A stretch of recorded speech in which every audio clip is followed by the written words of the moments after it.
Alright mga chinggo, ito na po ang isa po sa pinakahintay ng karamihan sa ating mga estudyante, which is our free Korean class with Joshua Cho Batch 15!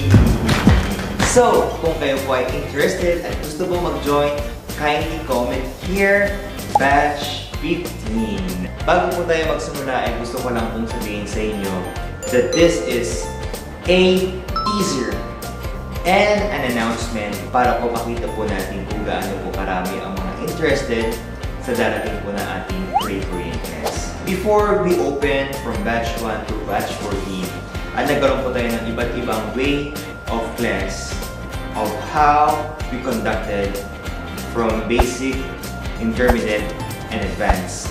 At ginawa na rin po natin siya sa iba't ibang platform, iba't ibang paraan, at iba't ibang oras. At syempre, nagkaroon din po tayo ng mga iba't ibang teachers. This time, bago po tayo magsimula, ay gusto po namin tanungin, ano po ba yung pinaka-naging memorable po ninyo? Ano po ba yung pinaka-naging exciting moment po ninyo at pinaka-natutunan po ninyo?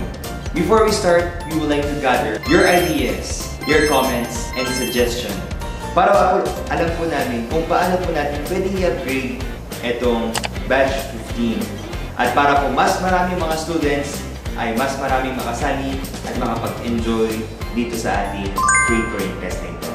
So if you are one of the aspiring students who wants to join in our free Korean class, kindly join here in our comment section and share your ideas and thoughts kung ano po ang inyong mga ninanais sa darating na ating class.